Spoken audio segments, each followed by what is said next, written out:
don't eat me food, you know. Yaga fell wash your place because I did my nails.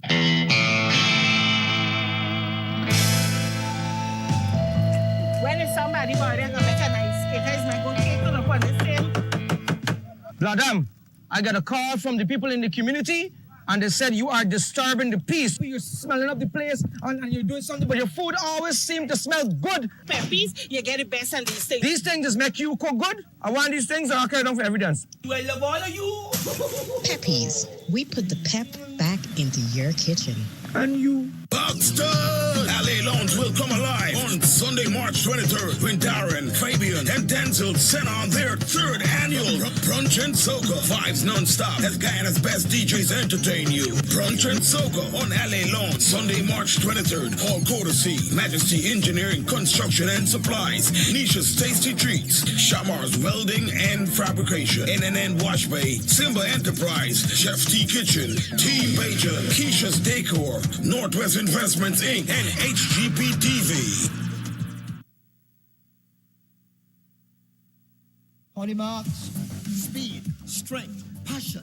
This is where the best of the best rise to the challenge. The Ministry of Education presents the National Secondary Schools Track and Field Championships. 3 days of intense competition, raw talent, and unforgettable moments. From March 11 to March 13, 2025, the National Track and Field Center will witness greatness unleash itself. National Secondary Schools Track and Field Championships, March 11 to 13, National Track and Field Center, West Coast Demerara. Nationals, where stars are born. Sponsored by Ministry of Education, Vitamalt, Triscuit, Democo Ice Cream, Malta Supreme, Powerade, Rainforest Waters, BM Soap, PNP Insurance, MS Rashondin, and Superbet. Win a magical experience with Coca-Cola and Sprite. Be one of 2 couples to win an all-expenses-paid weekend trip to Iwo Kurama. Plus, you can be one of 50 weekly winners of $5,000 in phone credit. Simply buy 1 20-ounce Coca-Cola and 1 20-ounce Sprite. Submit the labels with your name and contact details for your chance to win. Promotion runs from now through March 31, 2025. Offer valid countrywide. Look for entry boxes at leading supermarkets and banks' DIH outlets. See press, posters, and social media for details. Coca-Cola, real magic.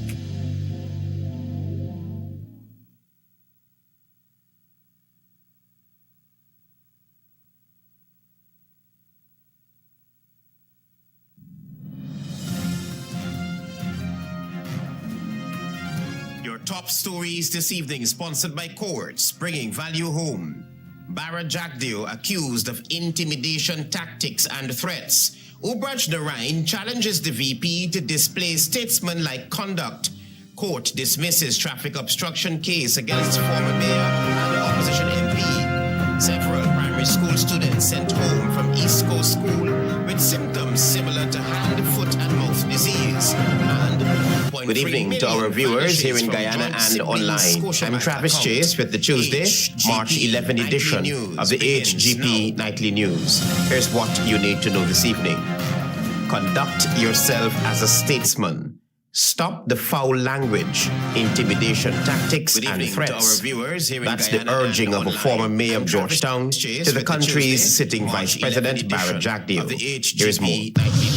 Former Mayor of Georgetown, Pandit Narain, has reprimanded Vice President Jagdeo, whom he says has seemingly embraced a new role, that of Minister of Intimidation, Threats and Manipulation. According to Mr. Narain, instead of ensuring the protection of citizens' rights, Mr. Jagdeo's tenure is once again marked by increasing fear tactics and an open disregard for democratic principles. The Vice President is a master of doing such, not now, for years, manipulation to the Indian or the Indo-Guyanese people.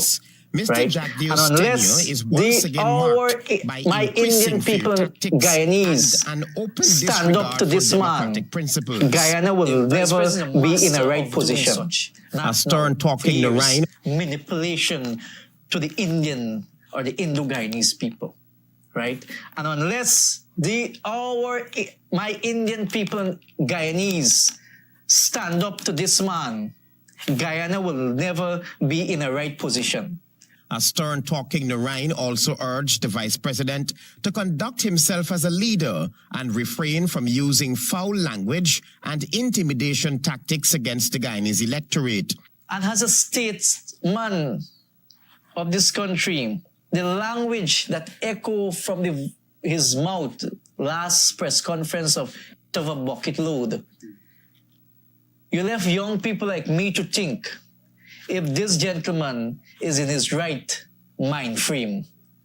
As a statesman, it is the view of Mr. Narain that the vice president has weaponized certain sectors to silence dissent and has urged Guyanese to stand up against such bullyism tactics. If the people don't understand what this government is currently doing, especially the Vice President Jagdeo, we will be in deeper trouble. Citizens' demand for accountability must never be met with threats and intimidation, Narain posited. Jagdeo need to understand, one, that the Indo-Guyanese people is no longer will stoop to him.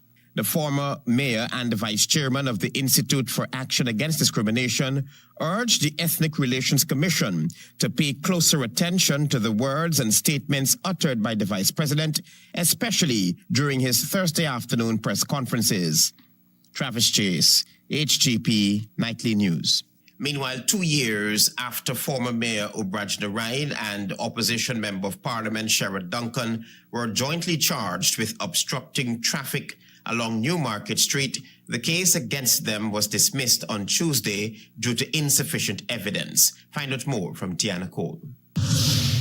On Tuesday, Magistrate Clive Nurse dismissed the joint charge against former Mayor Ubraj Narain and opposition Member of Parliament Sherrod Duncan.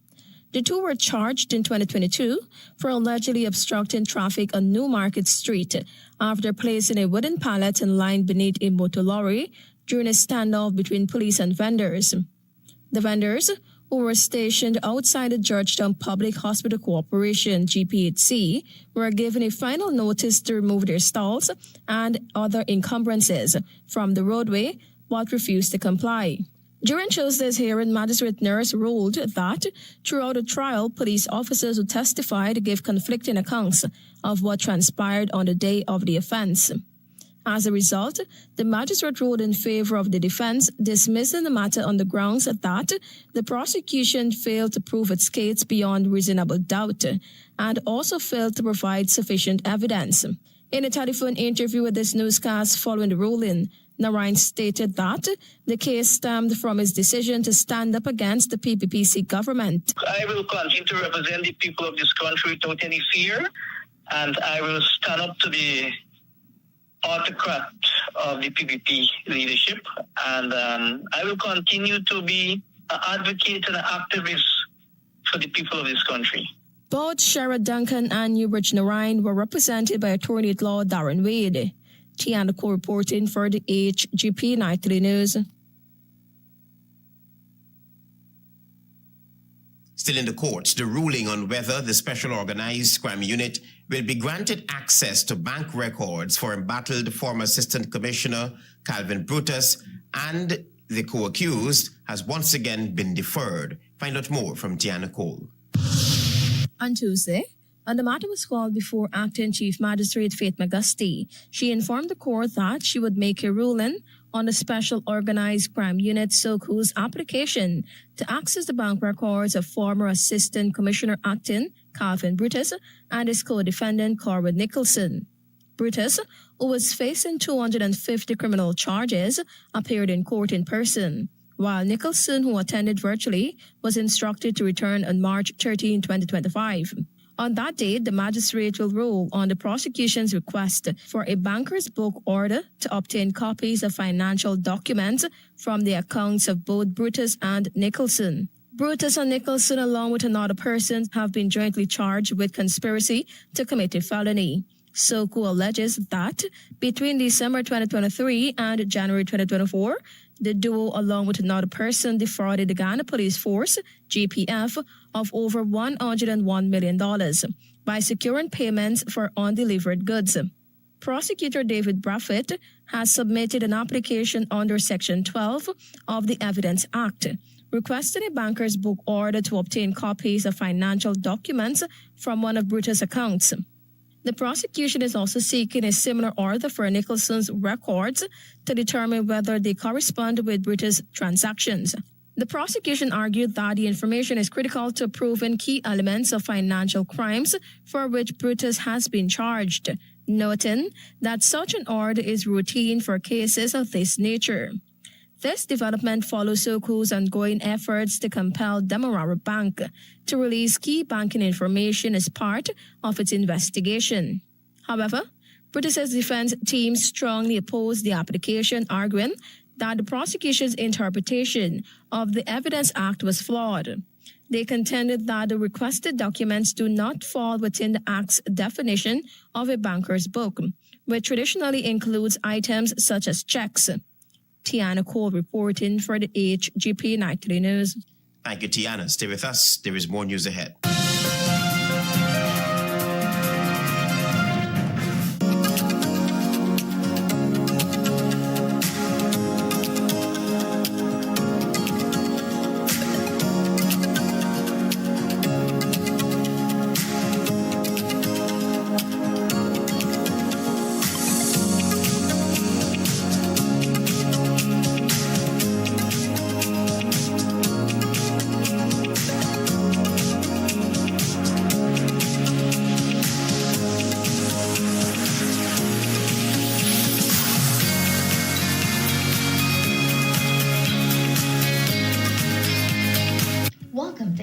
Electrical Inc., where lighting and electrical needs are met with expertise and style. From the latest in electrical lamps to durable cables, circuit breakers, panels, we have it all. Illuminate your space with our elegant chandeliers, stunning crystal lights, and versatile pole lights. Looking to upgrade your comfort? Explore top-of-the-line AC units and our diverse selections of stylish styles. Visit us at 170-180 Thomas Street, Kitty, Georgetown. Discover a solution that not only lights up your world but transforms it. Call us on telephone number 226-3018 or 223-1634. SNL Electrical Inc., powering your life with elegance, quality, and care. 70% ethyl alcohol. Mighty Foam Hand Sanitizer eliminates 99.99% of all germs and even moisturizes in the process, leaving your skin clean and hydrated. Mighty Foam Hand Sanitizer. How do you stay clean?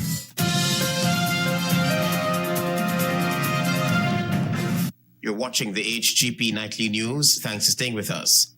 There is nothing to smile about, asserts the Working People's Alliance, even though the International Monetary Fund says economic transformation in Guyana is moving at a strong pace.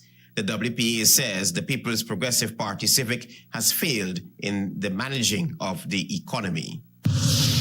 Even though the International Monetary Fund, IMF, in its preliminary report, found that economic transformation in Guyana is moving at a strong pace, the Working People's Alliance has given the People's Progressive Party Civic a failed grade over its management of the economy. The party's co-leader, Dr. David Hines, explained that the IMF has perhaps fallen short of the real focus. We acknowledge that things have changed in Guyana as far as the economy is concerned. But we also admit that while at the macro level, things have changed and the numbers look good and so forth, it is at the level of the management of the economy that we think the problem is. The IMF has predicted that over the next 5 years, Guyana's economy is expected to grow by an average of 14% annually. Hines, though, believes that what Guyana is experiencing under the current regime is growth without development. We don't believe that the IMF has taken on board at a deep level the mismanagement of the economy. You know, the old adage that there can be growth without development, and we think Guyana is going through that phase. The government's cash grant initiatives, according to the IMF, have increased disposable income and lowered the poverty rate. The WPA, in this regard, has put forward a challenge to the IMF. What we would challenge the IMF to do, and bearing in mind, they say this is a preliminary review, so we have to be fair to the IMF.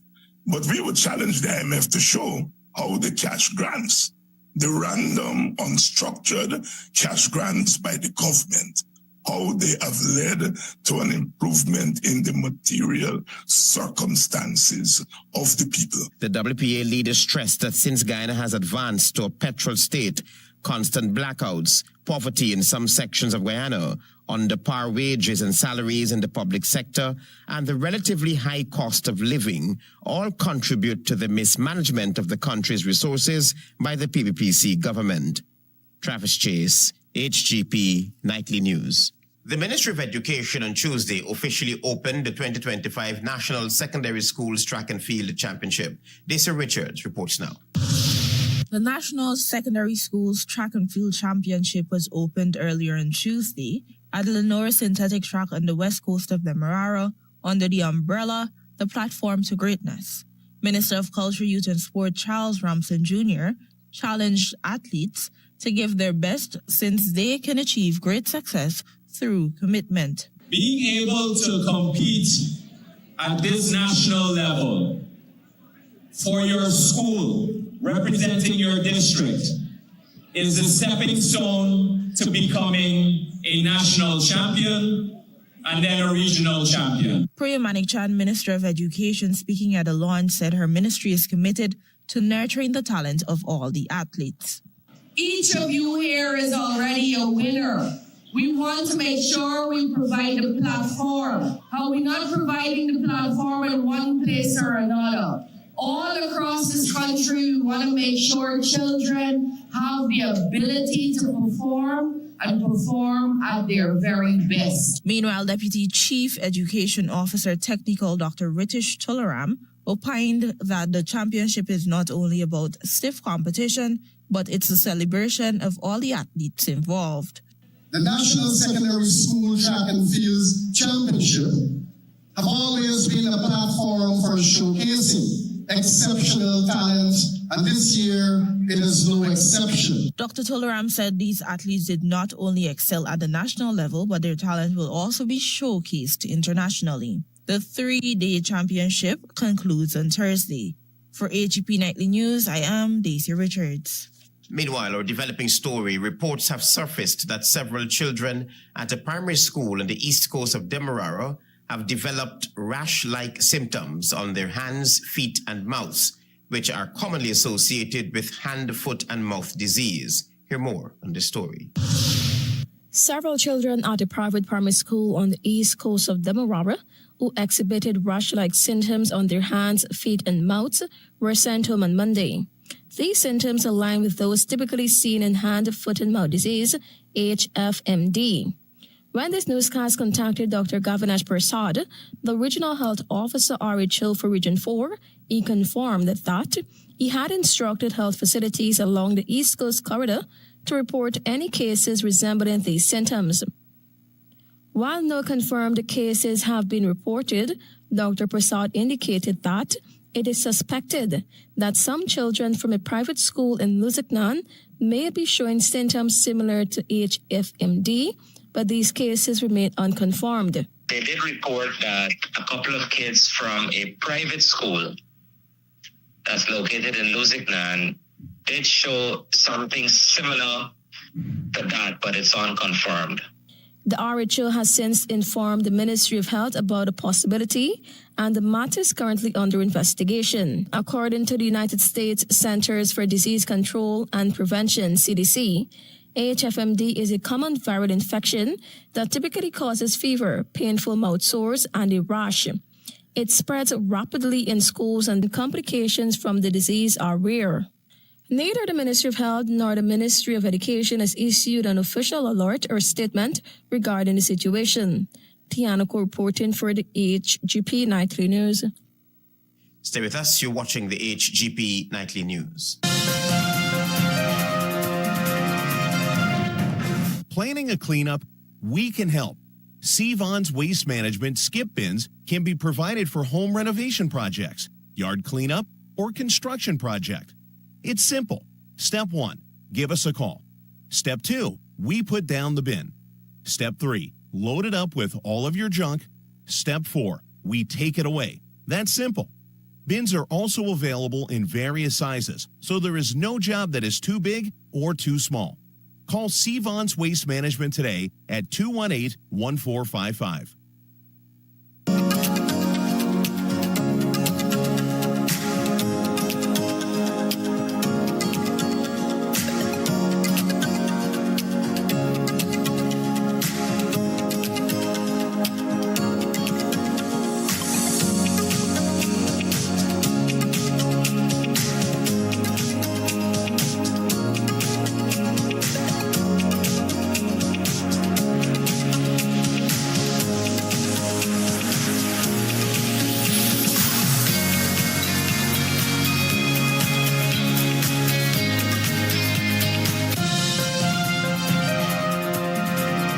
This is the HGP Nightly News. Welcome back.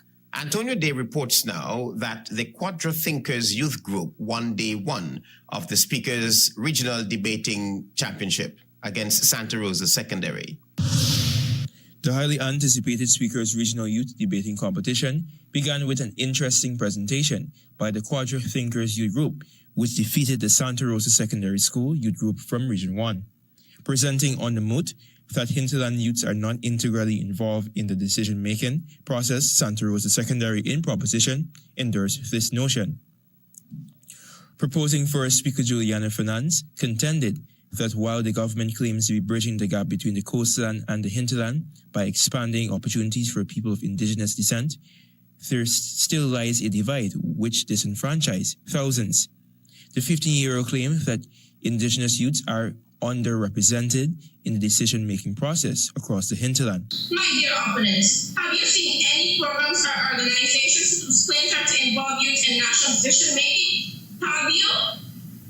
Guyana National Youth Council, GNYC, or any other came to this specific hinterland community who actually asked of our suggestions of what we think is better for our country, even if someone once spoke up. Where is your evidence that it was done? The opposition's Quadra Thinkers First Speaker Mariana Gonzalez stated that the government is clearly doing its best to include indigenous youths in leadership positions. At the 2023 National Social Conference, youth representatives present proposals on climate resilience and economic diversification, which were integrated in the conference's resolutions, as documented in the NPC's 2023 official conference reports.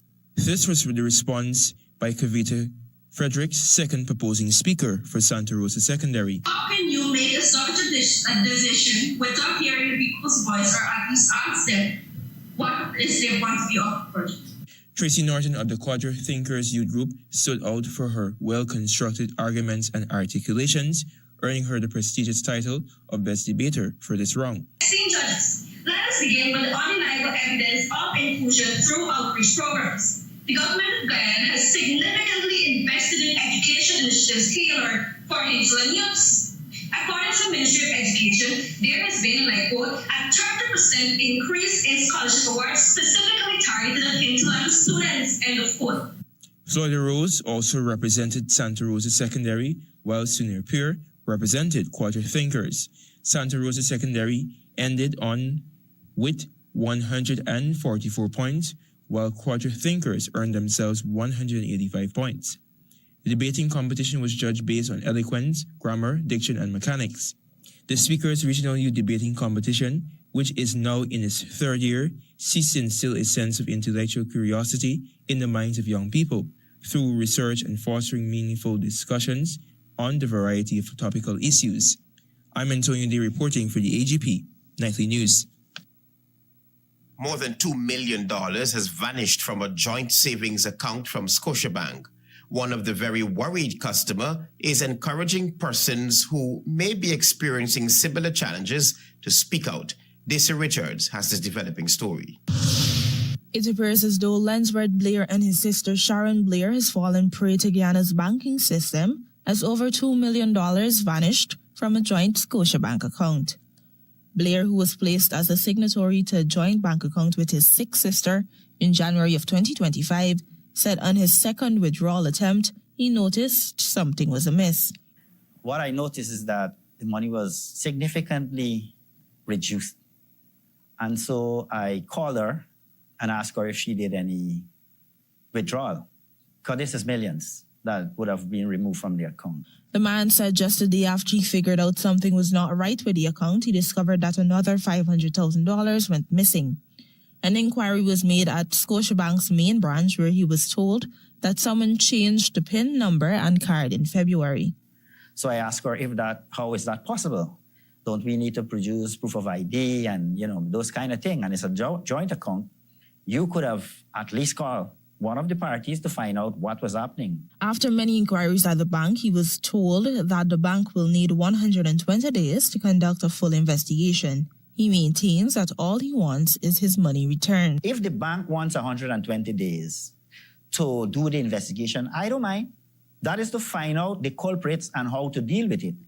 But my money, which was removed, must be returned once it is brought to the bank's attention. His sister Sharon Blair, a retiree who was once a sole account holder, is now worried since this is her only means of survival due to illness. When this newscast contacted Scotiabank, we were told that the bank will not be commenting on the situation. For HGP Nightly News, I am Daisy Richards.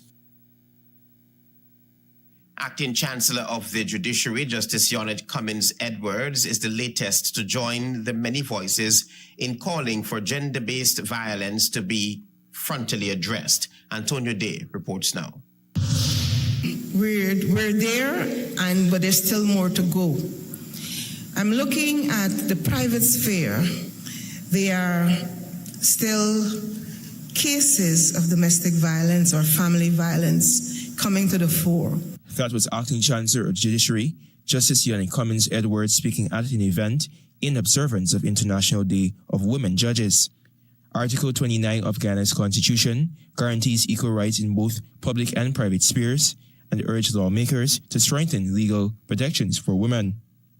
Justice Cummins Edwards noted that while facilities exist in support of victims, many women still struggle to have their voices heard. We still have cases in the private sector where women's voices cannot be heard. Where if women try to raise their voice or have their voices heard, they're met with violence. Is that good enough? Does that help us? Does that mean that Article 29 is ineffective? She also reminded the public of the Charter of Civil Society signed by CARICOM leaders in 1997, which outlines commitments to gender equality. Regrettably, there are some songs or musical themes in the public domain depicting bad impressions of women, Justice Cummins Edwards lamented. These societal norms should not and must not be embraced, she posited. There are so many popular songs with lyrics that seem to put women as objects of men's pleasure, that describe women in unpleasant ways. And we sing to those songs, and we dance to those songs, and we enjoy those songs. I'm Antonio Day reporting for the HGP Nightly News. Thank you, Antonio, for your reporting. Stay with us. Your regional news is up next.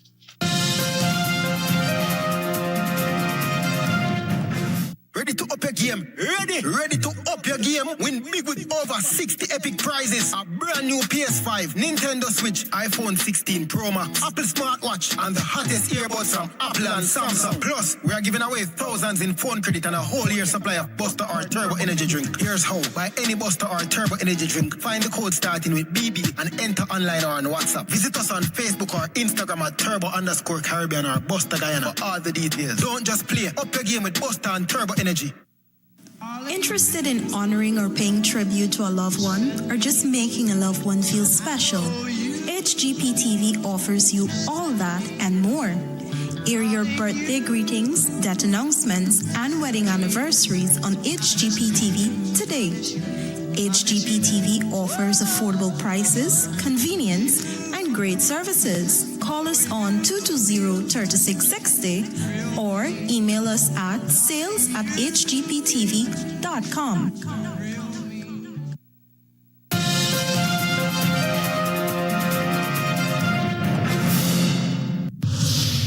Good evening and welcome to Tuesday's edition of the Regional News. The Caribbean Community CARICOM has expressed its appreciation for Canada's recent announcement of $24.1 million in funding aimed at promoting social action, empowering women, and advancing human rights and security across the Caribbean region, including Haiti. The announcement was made by Canada's Minister of International Development, Ahmed Hussein, who highlighted the importance of this funding in supporting regional priorities. This new allocation follows Hussein's earlier announcement of $38 million in funding for several initiatives discussed at the 48th regular meeting of CARICOM heads of government in February in Barbados. Among the initiatives receiving support are biodiversity governance, gender equality, hurricane recovery efforts, and reproductive education. CARICOM has expressed deep appreciation for Canada's ongoing commitment to fostering a strong strategic relationship based on shared values and democracy, human rights, and adherence to the rules-based international order. The partnership also aims to address key regional issues such as trade, security, and climate change.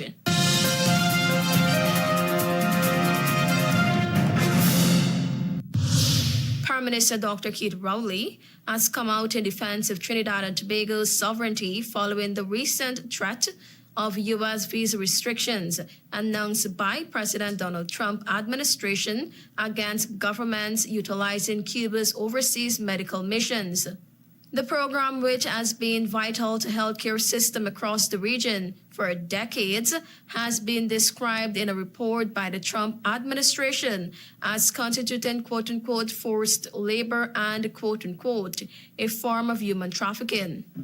However, while delivering the future address at the ceremony to mark the practical completion of the $1.3 billion Port of Spain General Hospital, Rowley took aim at the Trump policy and reaffirmed the country's relations with Cuba. Quote unquote, "We rely heavily on healthcare specialists whom we have obtained from India, the Philippines, and mainly from Cuba over the decades."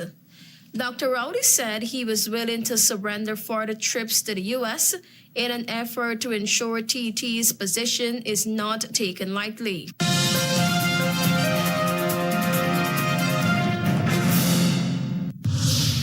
The Organization of American States on Monday elected Surinamese Foreign Minister Albert Ramdin as its new Secretary General through 2030. Taken over from Uruguayan diplomat Luis Almagro and marking the body's first Caribbean leader. Ramdin has served as Suriname's top diplomat since 2020 and was previously the OAS Assistant Secretary General for 2 terms from 2005 through 2015. In a speech to the OAS General Assembly in Washington yesterday, Ramdin urged greater regional unity, dialogue, sustainable development, and action in the face of climate change, which is disproportionately affecting debt-laden Caribbean nations exposed to worsening natural disasters. The diplomat said he would look to deepen cooperation between America's subregions and highlighted that climate crisis has to be properly addressed, not only in development agencies, but also in political discourse. His election comes as the United States sends shockwave through the region, with a cascade of tariff announcements, the dismantling of its foreign aid agency, and mass deportations of migrants to third world countries in Latin America. Thank you for watching. I am Tiana Cole.